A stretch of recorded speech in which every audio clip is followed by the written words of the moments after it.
October the 29th, 2023.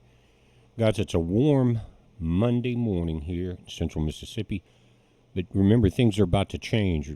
Temperature is going to start dropping after today here in this part of the southeast U.S. Temperatures are going to be getting up into the 50s and 60s in the daytime, 40s and 30s at night. So be prepared for that. Remember your pets and your plants. What we're looking at now is information coming out from Israel and Gaza. And I've been looking at both sides of the situation for the last 2 days, and really it's kind of hard to put it together. They've kind of slowed down on some of the information coming out. But what I have noticed, and that's what I'm going to talk about in this video, is the civilians in their comments, both Israeli and Palestinian. Now, Netanyahu appears to be in some bit of trouble politically there because a lot of folks realize what he did. Many people said they waited 7 or 8 hours for any response at all from the IDF after the Palestinians started attacking back on this October 7th. 7 to 8 hours, and they can usually be there in minutes. And a lot of people are saying other people were getting the information and telling Netanyahu and his bunch that this was coming. They have denied it. Then yesterday, Netanyahu said he started complaining about his generals, I guess, and military people not letting him know that it was coming. Then today he come out and apologized to them. But they're calling for a new government now. A lot of people in that area, because, guys, there's no way that with the security they have, and that they have cameras on every situation, they can be anywhere in that area within 5 or 10 minutes. 7 to 8 hours to let all of those people get killed, 1,400, and there's still hostages missing, and there's people that were forced into Lebanon. Now, the U.S. has issued a warning to the U.S. citizens in Lebanon to get out. And it may even include parts of Syria. And what they're saying, and we'll read it and go back through it, but the U.S. is saying get out now when there's commercial flights available, because we're probably not going to come and help you. Sounds familiar, doesn't it? But right now there's a Al-Quds hospital there. It's run by the Red Cross and the Red Crescent. It's, I think, maybe the largest, and there's people that are there, very sick, kids have been injured, and I think about 1,500 people have nowhere else to go, so they're letting them kind of hang out in that area. But it's a huge hospital. You may have seen it on some of the videos. The front halls are marble. It looks pretty good shape. But they have been told that they have to evacuate this hospital. And they're already saying there's been attacks within 50 meters of it. But the Al-Quds hospital is sitting on top, if the diagrams are right, that's coming out of Israel, of the major underground bunkers, living quarters, ammo dumps, everything under this hospital. It's a Hamas controlled in the tunnels, but it's a major multi-level tunnel system. And I think yesterday there were 400 attacks by Israel, and a lot of it was bunker buster bombs going underground and taking out the tunnels. But the reason that they're saying Hamas built it there was for the protection of it. And it is an entryway, some people are saying, from inside that hospital. There's certain places you can get into the tunnels. But the Red Cross, Red Crescent are saying, and this is from also Tedros, who's the head of the United Nations there, or the World Health Organization, excuse me. He said, we iterate, it's impossible to evacuate hospitals full of patients without endangering their lives. Not only that, guys, you think about the doctors and operating, the nurses, the other personnel that are there. They're under constant pressure trying to work, not knowing if they're about to get hit with a bunker buster bomb or not. So it's a pretty bad situation. Also, what I've read is that 50 trucks full of supplies have come into Gaza since October 7th. They normally get 500 a day. But you got nearly 3 million people there, so it's going to take a lot. But 50 over, nearly 3 weeks now, compared to 500 a day. And I saw one man talking about his youngest daughter was sick, and he had been looking for water for 2 days so he could bathe her and try to get her healthy again. I saw one guy that was sitting down crying because he said they'd killed his 3 angels, and he had 3 little dead babies with him, his children. Now, there's been deaths on both sides. We saw the terrorist attack and what they did to the Israelis, the women and children, the babies. If the reports are correct, on both sides, unless you're there, you never know absolutely what the truth in the fog of war is. But it's been terrible. 1,400 Israelis so far they're talking about have been killed, and now we're approaching over 8,000 Palestinians. 3,000 kids, 3,000 women out of that 8,000. That is a war crime. I don't care what you say, and anybody wants to hate on me for saying that, you can do it. I don't care. I care about these kids on both sides. Okay, that's why I'm doing this video. But under international humanitarian law, health care must always be protected, and that is an international law. You can't attack these hospitals and things like that, guys. But it's just like in the U.S. now. There is no law when it comes to the government. They do what they want to. You used to have to go to Congress to get permission to even go to war and send ammunition. Now they just do it. They know that once they got away with what they did in this last administration, that they can get away with anything, right? There's no accountability whatsoever on their part. Now, Netanyahu, I wouldn't trust him any further than I could throw him. Same with the U.S. government, most of it here. But they are seriously wanting him out because of that delay, that 7 to 8 hours. So in that way, Hamas could do all the damage they needed to do in order to bring the world to this war, bring attention to Israel, although it's turning into the attention they did not want. But they're saying they're going to completely wipe out Hamas. But in doing that, they are killing the innocent kids and women and men that are not combatants. But one of the Al Jazeera correspondents that was there, I think he is from Gaza, killed his whole family. He was on TV this morning and crying about it and trying to go back to work and things like that. But they don't have any water or food. What are you going to do? You don't have any electricity.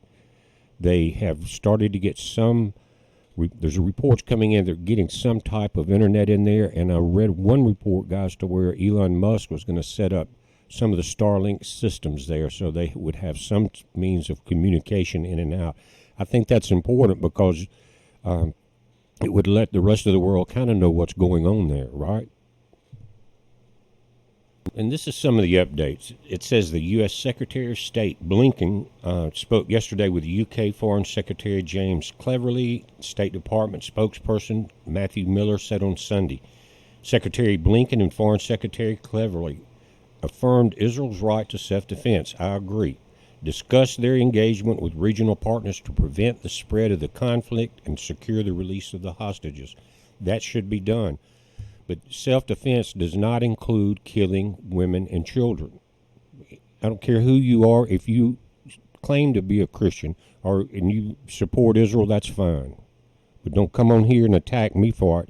You're not going to last but just a minute. And don't say you're a Christian. Never say that again. Hang your head in shame if you agree with killing babies and women. That's all I can tell you. It angers me very much. It would, no matter what part of the world it was in. I'm not for Hamas at all. Okay? Not at all. I am for the Palestinian civilians that are innocent. They're trapped there. They can't get out. They don't have any water. They don't have any food. Now, the Palestinian Red Crescent said on Twitter, it does not have the means to evacuate the Al-Quds hospital in Gaza. We have over 400 patients who are inside the hospital. Many of them are intensive care units. Evacuating them means killing them. That's why we refuse the evacuation order a representative of the group says. Now, this right here, this Red Crescent, Red Cross statement is going to be reverberating around the planet. Now, if they bomb this hospital, if the Israelis do it, I know they want to clear Hamas out. I understand it. But it's the way they've done this, guys. Again, waiting 7 to 8 hours to come in and help their own folks so they would have an excuse to do what they're doing now. That's sick. Sorry. And by the way, there's, I think, over 1 million people. May have been France, and I know London had hundreds of thousands. New York's Grand Central Station, guys, was packed with protesters. All over the planet, we're seeing these protesters, and they're protesting against Israel bombing the women and children. About 200 people have gathered outside the Qatari embassy in central London, calling for the immediate return of innocent civilians kidnapped from Israel by Hamas. People stood together holding hands in silence as a recited a list of names and ages of those taken by the military group or the militant group. So we've got protests on both sides, but the ones, guys, here, again, Grand Central Station, in a football game yesterday, a college game, they ran out on the field and protested, held the game up. I think about 15 people, wasn't a lot. They all got arrested. But there's a worldwide cry now, and the whole world is watching what's going to happen. People are already dying left and right. They're starving to death now. They can't even get water for their kids. But I think it just goes to show why our Father in heaven is allowing this. He wants to destroy Babylon. The Persians destroyed it the first time, and the Medes, and they're going to do it again. Now, he will, after they do whatever God sets them forth to do, he will pull them back. But right now, the cry of the innocent is reaching to heaven.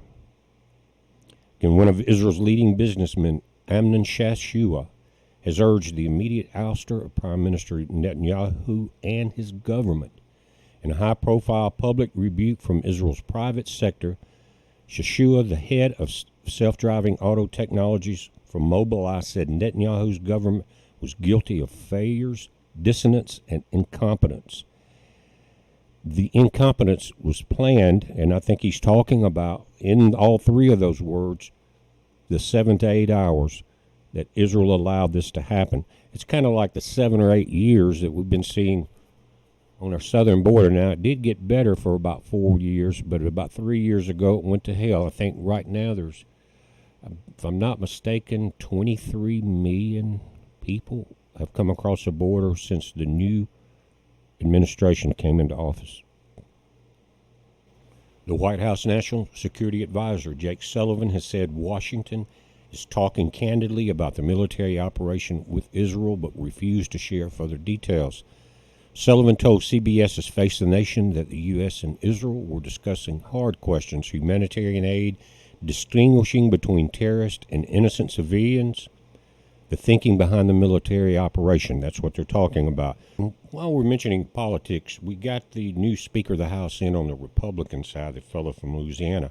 But guys, he's as worse, if not, he's as bad, if not worse, than most of them that are there. He came on after he got nominated and got the votes. He's all behind Ukraine, guys. What does that tell you? He's anti-Russian, pro-Ukraine. He wants to continue to send troops and our money and our weaponry to Ukraine. He's no better than the rest, just another snake in the pit.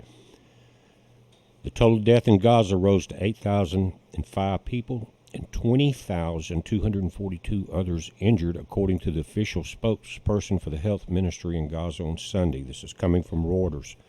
Those who have died include 3,324 children, 2,062 women. And guys, when you're talking about these children getting bombed and burned, it's no different than Moloch worship. Now, in this report, the Red Crescent and the Red Cross who run this, they said there are 14,000 displaced citizens, the majority of whom are children and women, now residing inside the hospital.